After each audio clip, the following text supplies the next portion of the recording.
Glass. This is Allie. Allie. And we're here to talk about our journey to the Olympics. Obviously, our journeys are very different. 6 years ago, I was really just an adult amateur, I've never done Grand Prix, just kind of riding through the tests, and I did a lot of championships in my region, and then I graduated from college, and I wanted to do it professionally. And I've always had the mindset of wanting to go to the Olympics or doing something bigger than just regional championships, and which is a good thing. But I was training with a gentleman, Christophe Violette, and he helped me find Dublé, who is the most precious thing to my heart. I love that horse. He's very kind. He's very just willing to work. He's very lazy. Poor Dubs. And I got Scarlett, who got me into the Grand Prix ring. I don't know if you guys have seen her, but she's an amazing mare. She's also very close to my heart. And I brought him back down to the small tour level just to get to know him and get acquainted with him in the ring and see how his temperament was. And within 2 years, we got put on the selection team for the Pan American Games for the small tour. And I went to Europe with her. And then that was the point where I wanted to switch up my training a little bit, and I started training with Debbie McDonald, and who is also amazing. And totally amazing. Within a year, we got him into the Grand Prix ring, and we just shot up. And I mean, he's unbelievable in his talent. He's unbelievable in his mind. And I really try hard to cherish that. So I do a lot of trail riding. I do a lot of therapy work with him, and then we did, I think, like 3 or 4 Grand Prix, and then we went to Europe. And then Europe was a blur. So I'm going to back up a little bit more than Kasey. I'm originally from Hawaii, which is sort of a weird place to be a horse person from, but I was a very horse crazy kid, and my parents aren't involved with horses, and they don't really know where they went wrong, and but luckily for me, they let me start riding, and I was exposed to dressage very early on. But anyhow, I left Hawaii when I was 17 to see if I could pursue my career with horses, and I did not go to school against my parents' wishes, and took a lot of risk doing that. They were not supportive of my choices, but I went anyways, and ended up working my way. I found my way to Florida via Arizona, Texas, Kansas City, and then Wellington. And when I first got to Wellington, it was 2001, I got a job with Lauren Samus and worked for her for 2 months, and kind of was exposed to a lot. At that time, she was running a very busy sales barn with Yakamaro, who you guys know, he's in the news all the time. He sells a lot of top dollar horses. And somehow my paths crossed with Sue Blinks, and she offered me a job. So I went to Young Riders that year on a borrowed horse, and then showed up in Wellington in 2001 to work for Sue. And that was a real tremendous opportunity for me, because she was, at that time, Sydney had just happened. She was one of the top American riders. She's extremely systematic in her training. Flim Flam was at the height of his game, and I came in to work for her. And I had no money, and I had a client buy me a half saddlebred, half Hanoverian, called him a saddleberian, 5-year-old that I brought to develop with Sue. And he was a great little horse, and basically when we sold him, I mean, he was doing everything for the Grand Prix at 8.5, which is pretty cool. But I worked for Sue for 3 years. I went with her to the WEG in 2002 as her groom or working student, so I lived at Balkan Halls. Where's Craig? Craig, remember? Oh, yeah, I remember. Good times. Good times. And then Sue decided to relocate to the West Coast in 2004, and she asked me to go with her. And at the same time, the Kunderans, who sponsored her for many, many years, offered me a job.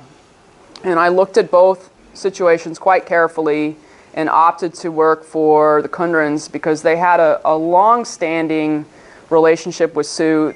Fritz was extremely reliable for standing next to his rider, which I think you see in a lot of sponsorship situations. People don't do that. And they were willing to take risk and invest in a young person. I was 24 at the time. I don't know why they decided that was a good idea, but it certainly has worked out. At the same point, the first thing when I went to go work for Fritz is we went and bought a 5-year-old. They didn't buy me made horses. I had to train my own stuff up. I didn't ride my first Grand Prix till I was 30 on a horse I had trained.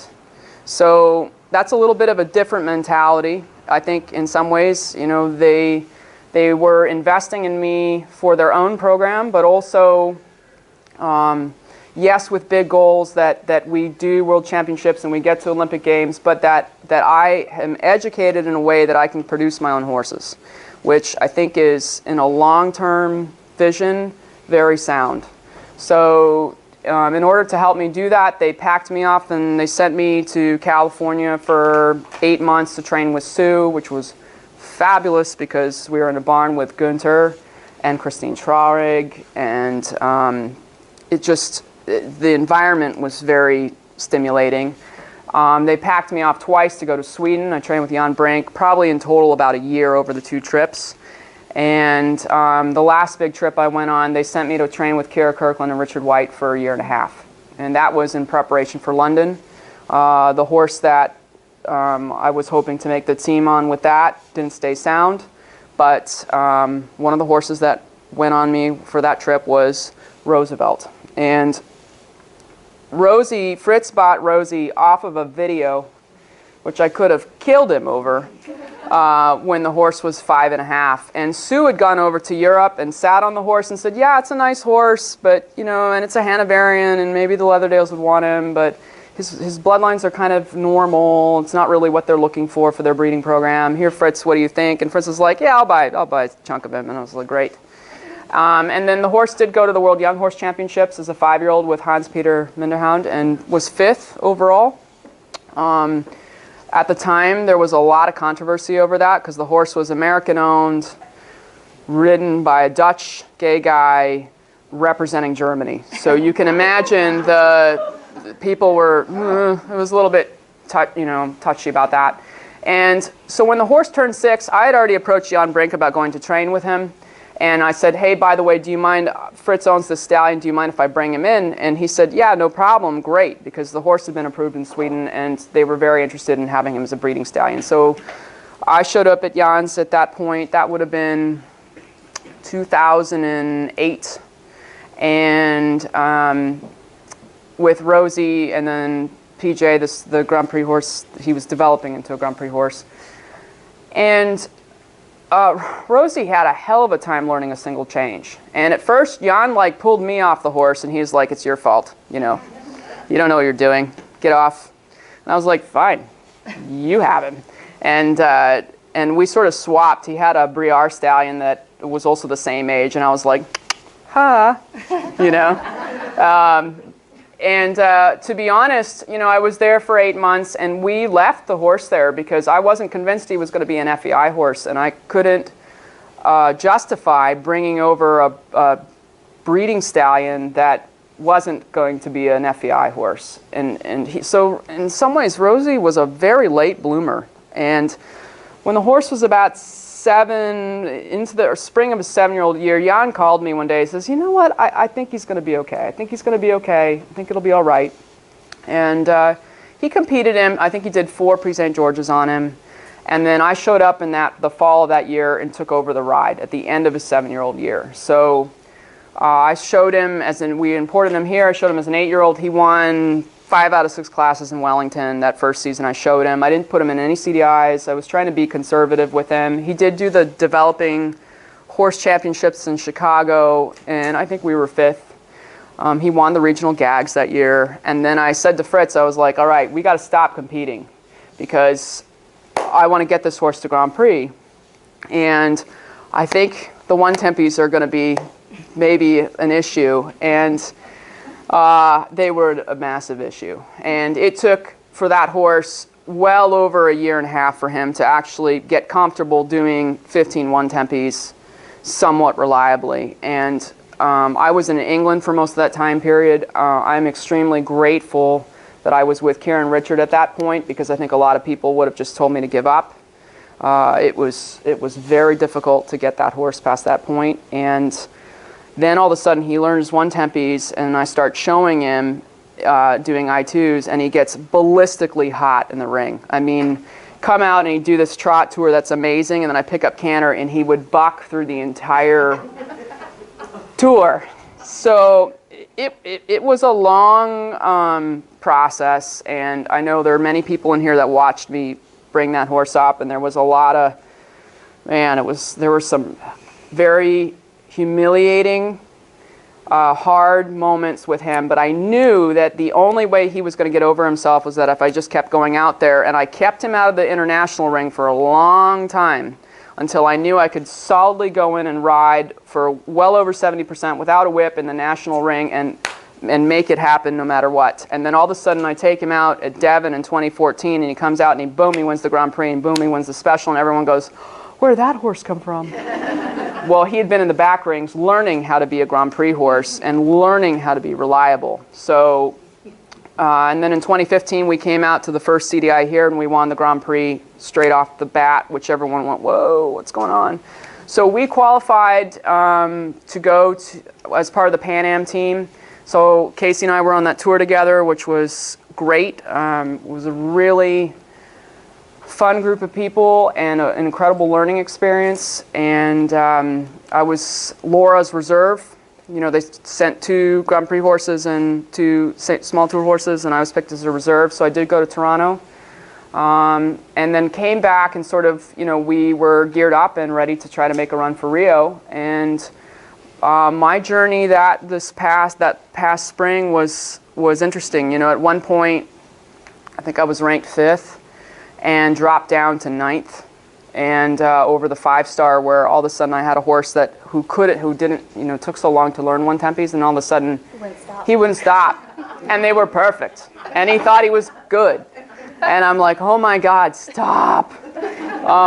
But you know, and I made it a very difficult decision at that point to go, all right, time out. I need to come out of the show ring and retrain the ability to turn them on and turn them off. And that was hit with some, and that was risky because I had 2 more chances to qualify to bring myself up in the ranking. And, you know, and I'd never had such low scores from having the mistakes. And it clearly worked out because he came out and was 74, 74, won the special 74, and boom, we were on the tour and off we go. So that was a bit my journey. And then, you know, you get over to Europe. He got a skin infection. He had a hell of a time with the soil there. And my horse is used to a lot of turnout. He also has a more well-rounded life. He gets hacked out and he gets to be turned out, and he's a piglet. I mean, he creates a roll hole. His happy place is being filthy. So of course I'm trying to keep his life the same, and I couldn't. I mean, he just got massive skin infections, pulled his shoe off. I had a bit of a problem with his teeth, and you know, and I'm thinking, and I got there 2 weeks before we went to Compiègne, and I'm like, this is great. This is just, but that's how these trips are. It poured in Compiègne. It was, and then we get to Rotterdam, and I haven't done a special, and I was ranked to be on the Nations Cup team, but I was told that I had to do a freestyle, and for the selection for the Olympics, for the team stuff, which was my goal, was to get on the team and be like the anchor rock person. It's the Grand Prix and the special that counted. So I actually put no emphasis into my freestyle, which bit me in the ass later, but we'll talk about that. At Rotterdam, I nearly got bucked off in the worst, most epically bad way possible. Tack walking my horse in the morning. They were doing a sound check, and the speakers were right here, and the arena's right here, and had just gotten in the ring and was nearly on the buckle, and got to M, and they turned the music on. It was blasting, and he went. And my horse is cold-backed. Like, nobody ever sees me get on him and walk him to the ring. There's a reason for that, because he can buck like nobody's business. And he really did. I mean, there were people in the middle sound checking. They were running, trying to get away from us. It was bad, and he bucked sideways all the way across the arena. And the only thing I could think while I was trying to hang on was, oh my God, if I get dumped, he's going to run through the woods, and I'm not going to the Olympics. And this is going to be bad. Not, I'm going to die, or, like, you have to sit there and prioritize things and do what's right for your horse. And sometimes what the team wants you to do and what's right for your horse don't match. Yeah. And it's a very interesting, delicate balance of things to actually, from point A to getting to the Olympics. And one of the things we also witnessed at the Olympics were that there were a lot of horses that didn't start. There were a lot of horses where the reserve horses were put in. They just didn't take the trip well. So that was also... Our horses came off the truck and they were like, ready to go. Yeah, except mine stopped sweating. Yeah. And mine's never in his life stopped sweating. So at one point they're like, well, you need to just walk until the day before the Grand Prix. And I'm going, great. But that's the kind of stuff that happens that you prepare the best you can for, but then you just have to be able to cope with it. And I think that's really the thing about going on these trips and doing these tours, and you have to learn how to cope with so many things that are out of your control and still function and maintain some sort of levelness for your horse and your team, right? Mm-hmm. And you sign a contract. And absolutely. Yeah. You sign a contract, and you sign a contract before you go on those tours too. Got to figure it out. Yeah, it's a massive investment to send a group of riders over, and they want people there. I mean, everybody, for a team to be successful, everybody has to be pulling for it. Everybody. There cannot be one single weak link in that. And I think that was what was so incredible about this group in particular, and also the Pan Am Tour too. That was a very strong team of individuals, and the supporting ring around it. And we had that last year, and we had that for Rio. And I personally feel incredibly lucky to have been at this place, at this moment, and this time with this group of people, and that we were all doing it. Because the momentum pushing us all forward was so incredibly strong. I mean, it's hard to really it's interesting describe. We all went through our own setbacks. Yep, everybody did. Horse and rider went through a setback that everyone was saying, like, okay, how are they going to get through this? Yep. Let's be be there for them as best as we can. Yep. Obviously, we can't fix it for them, but everyone rallied around each other. Yep. And that's what made Rio so amazing for us. Yeah. Because it was not just about winning the bronze medal for our team, but it was like, wow, we made it through this, and we made it through it together, and we created such a big bond between all of us. Yeah. I mean, even Shelley. It's like we are one big team. We still talk to each other all the time. All the time. I love you. Yeah. That's why I think we feel so grateful and privileged, is that and like I said, the group of people involved just enabled us to have this incredibly supportive environment, and even the grooms. All of it. Yeah. All of it. Everybody. So we're just very fortunate. Yeah. Yes. And once you were at Rio, in terms of actually going into the show ring, did you feel different, or did you just say, oh, it was just another show? Just another sandbox. Yes. Or did you really sort of get more nervous than you might have normally? All right. Can I start? Yeah. So I love how we were sitting in the car and you go, you're going to talk most of the time. I know. Sorry, Kasey, I'll let you talk next. I love it. No, but I was the first one to go. And I knew before we left Europe that I'd be the first one in to go.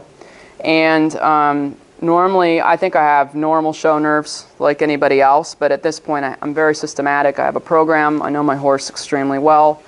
I'm very ritualized in what I do, how I get ready and how I prepare and all that. And for Rio, it was very difficult for me because I kept getting messages, text messages, emails, Facebook messages, and it was amazing because I had all these people messaging me saying, yes, go, we love you, good luck today, and I got extremely emotional about it, and a little overwhelmed. I mean, and at one point when I was going down into the chute, I was like, oh my God, I'm at the Olympics,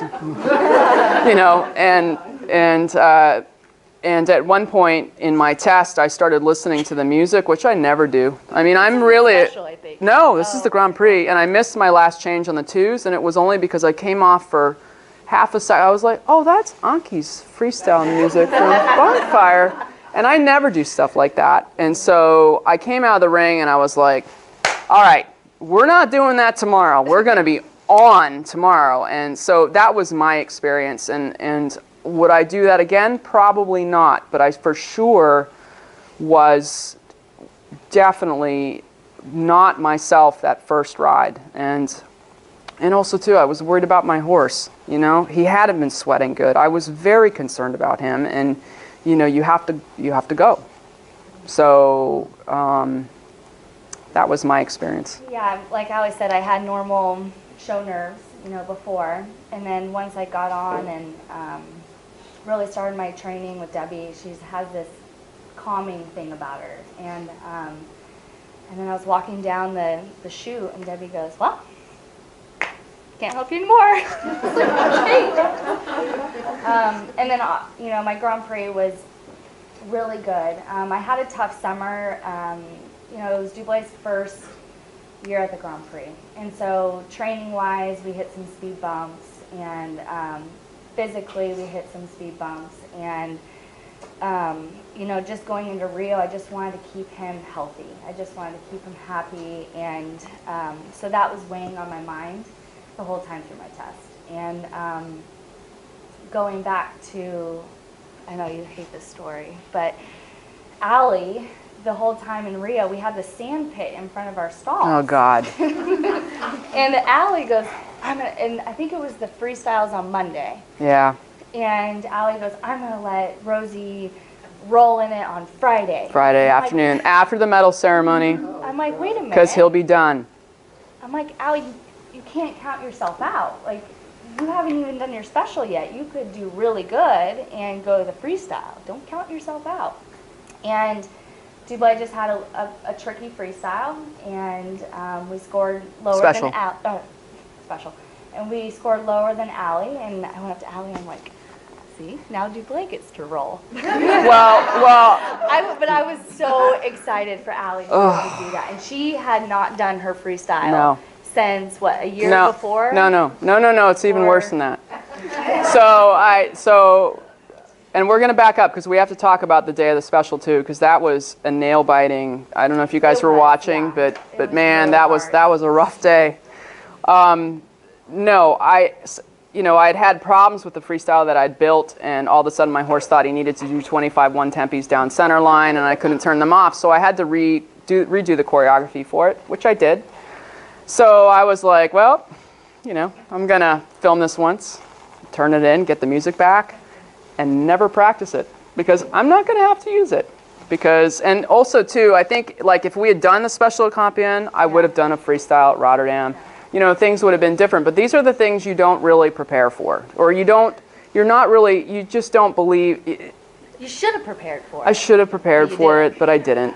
And I know you're all going, how could you possibly go to the Olympics and not have ridden your freestyle once? Well, just so you guys know, Sue Blinks didn't ride hers at the WAG either in Rome because she didn't think she was going to make it. So, and I didn't hear that story till I texted her from Rio going, oh my God, I just made the freestyle and I haven't practiced it yet. And she was like, oh, I've done that before. And so that was a bit scary. But, you know, we moved up. We came in 18th. We moved up 15th. I was super happy. Stephen Clark gave us an 80. Who cares? Right? Like, I did the day before the the day of the Grand Prix. I was walking by Carl Hester, and he's really good friends with one of my best friends. And he walked up to me. He's like, Kasey, come here.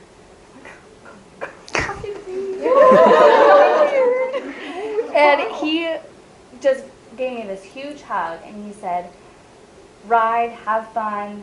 You never know if you're going to be able to do this again. Right. You know, just go out and have fun and ride your butt off. And that's when my nerves went away.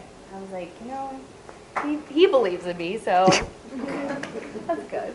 Yeah, I wasn't too nervous. I felt like it was. You were also sick as a dog. I was so sick. I had everything you can imagine. I had stupid show jumpers. They brought in these diseases. And they showed up. I mean, they made everybody sick. I had vertigo the first day or the first week. Everything was spinning a little bit. I felt like kind of uneasy. I got a cold sore, really bad cold sore, and then it turned into a really bad cold.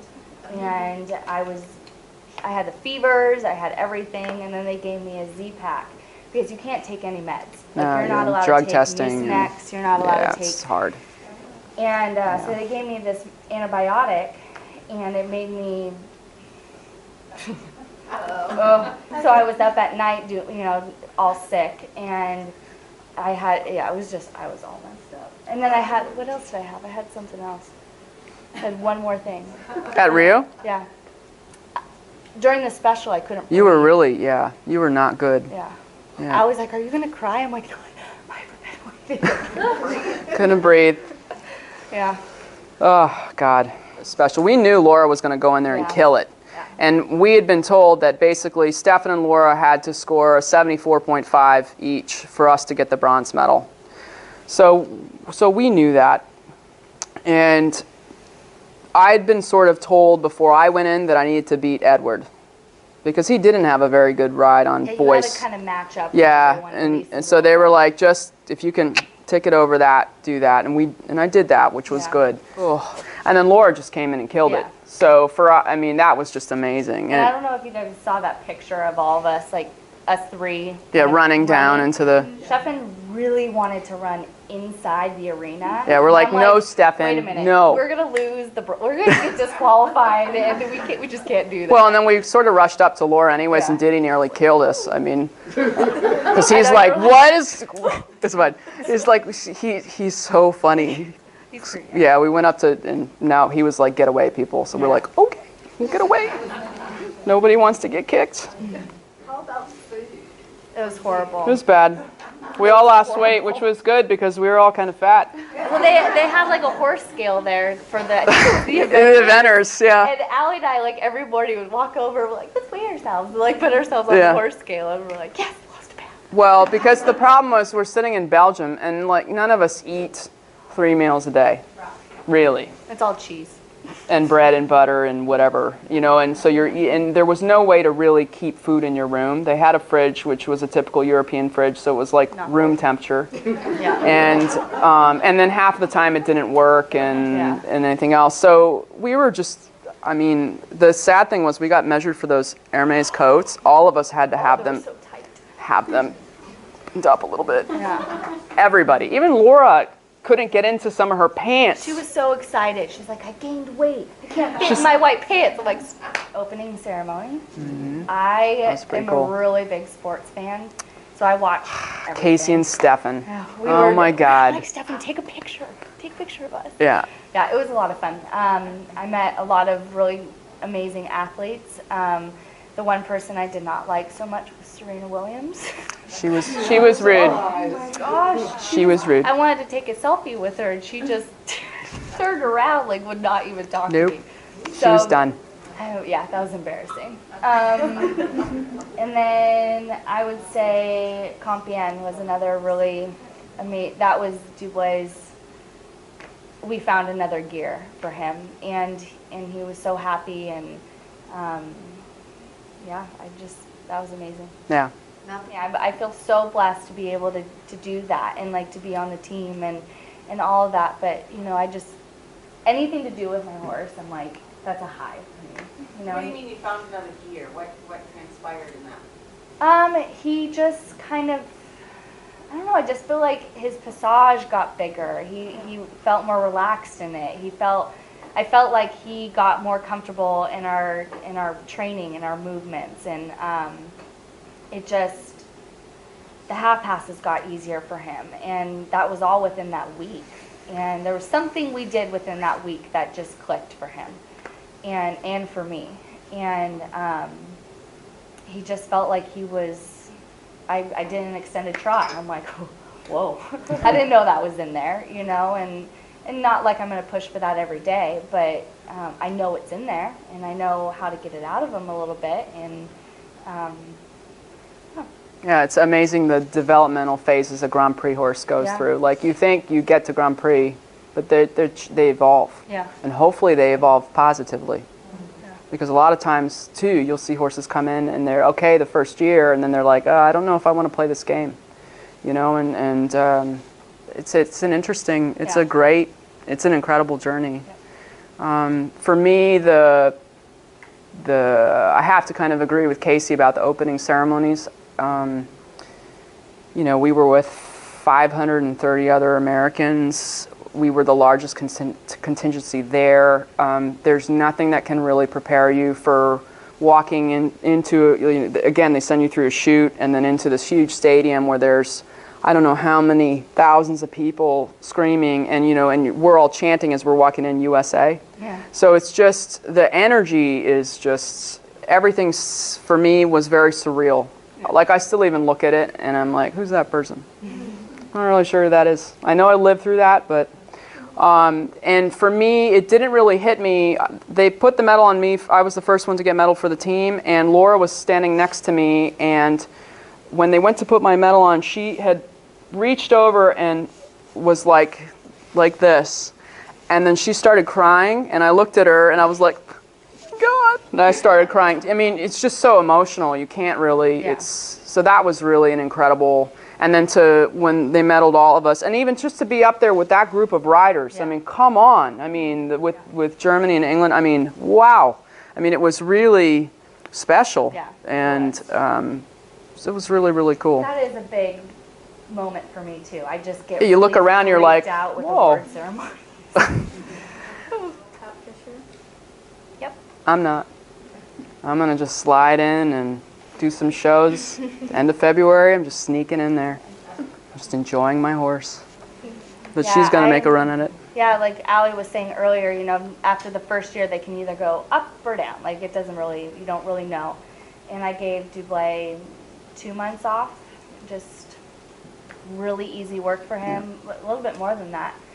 And he's come back probably better than That's how, and I feel the same about my horse. He had a nice long vacation, and he is just, another element for Yeah. me.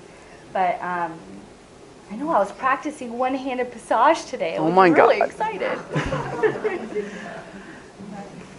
It's my second year. I don't, he's a lot hotter this year, so I don't know how he's going to be in the ring. But he's going really amazing right now, and we'll see if we can do World Cup, and then possibly Gladstone. And then he's given me, like Allie probably agrees, he's giving me anything I could ask, everything I can ask for. So, we're going to do the 5-star. Yeah. How often do you work with Debbie? I work with her 3 times a week, and then we try to split it up so that he can have either an easier day in between, and I do track day with him, and I also do trail riding, lots of it, aha moments or moments. I know, I was like, I think I still struggle with that. Yeah, I think that's something that just keeps evolving. Yeah. And I think I think the thing about riding, to ride a really good Grand Prix test, like, and I'm talking a really good seamless Grand Prix test, the horse does have to be in front of your leg. And then you also have to know how to create that feeling when your horse wants to back out or not be there in a way. And that's a whole skill set in itself that I don't think is really taught very well. Or, you know what I mean? Like, that's a real evolution of things. And I still think, I mean, and I'm sure Kasey agrees, we are still evolving as riders, you know, and that's what I think makes it so interesting too. And sometimes I go back and there's lots of things that instructors have said to me that I don't comprehend when they're telling me it at the time. But you know, you listen to them and it goes in subconsciously somewhere, and then later on you go, oh, now I know, now I understand what they meant at that moment, and I think that just keeps progressing. No, I'm going to tell you something. It's really hard to ride other people's Grand Prix horses, and ones that are true. You know, you're an absolute team with that horse. That horse has to. You think it, and they're already on it. Yeah. And most really good Grand Prix horses are weird. They're just weird. They're not. You know, they're good because they're a little bit abnormal. They're not your horse that anyone can get on and just no. And so I in fact, even when I go try horses for sale and stuff, I don't even care if I can't do a flying change. I'm like, yeah. I don't take it personally. I mean, if that horse is so tuned to its rider, I mean, you have to learn to ride it. So, we do have some very good catch riders in I think Günther Seidel's an amazing. You guys can kind of throw him on anything and he'll just figure it out. Stefan's also very good, but for my own self, I don't presume to be able to get on. I mean, Rosie's weird. He's weird about his changes. I would dare anyone to get on and try to do some 110 pieces. He'd probably buck them off. Oh, he's very specific. No thanks. You want to get on him? No. Like last year, he would lay down. I don't know if you guys have all seen my Instagram, but he lays flat. Like and he still does that every once in a while. But he was tired. Like it was hard work for him. And Laura would come up to me and she'd be like, "Next year, he's not going to do that." And because Diddy did the same thing. Yeah. I mean, he got really hot the next year, and he keeps getting hotter. But I just think that he's more confident. You know, I'm more confident in my riding with him, and I know what makes him happy. I know what makes him comfortable, and he's a lot stronger this year. And I've taken the time to build that up. I didn't rush into anything with him this year. And, I mean, there was 2 months where I just did stretching and throughness work and, you know, very simple stuff and track work. And now we're more comfortable with each other. Yeah. They just can't be in school all the time. They just can't. Nobody can. I mean, you can't keep that kind of intensity going all the time. It's not fair. And also even for us, I mean, we came back from the Olympics and kind of crashed. Yeah. You know, because we had been so much adrenaline for months building up and so much momentum, and then all of a sudden, okay, you get there, you do the event, and then now what? You know, and you have to somehow balance your life. Nobody can run at 100% all the time. Yeah. So in some ways it was good for the horses and for us, I think, too, to come back and some downtime and then start easing into it. Now my new thing is Pilates. I was so against it. I'm like, oh, it's so boring. You just sit, you know. It wasn't enticing to me, but it helps a lot. And I do it 3 times a week. And I also watch what I eat very closely, and because I have to, or else I get big. So I'm very conscientious of that, and I also run every once in a while. I ran yesterday, and I'm really sore. Muck some stalls, lift some hay bales, sweep that aisle, hand walk your horse. Yeah. You'll be fine. Yeah. You'll be fine. A little elbow grease, never hurt anybody. scrub the walls, arena, pull the sides in the arena, be amazed how fit you get. Yeah. I think that's why so many of us find riding so interesting, and because you never feel like you're done. Yeah.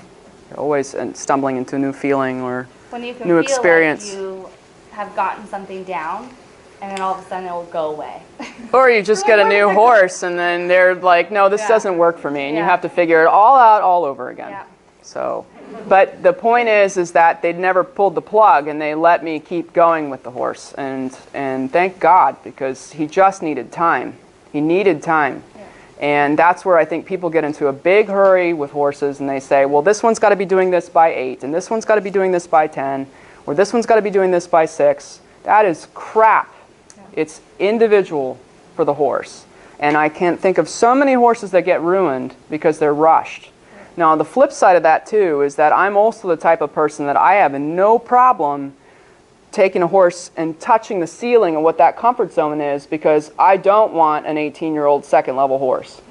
You know what I mean? So you have to be willing to explore that and then be very adjustable for that horse. And it's like people.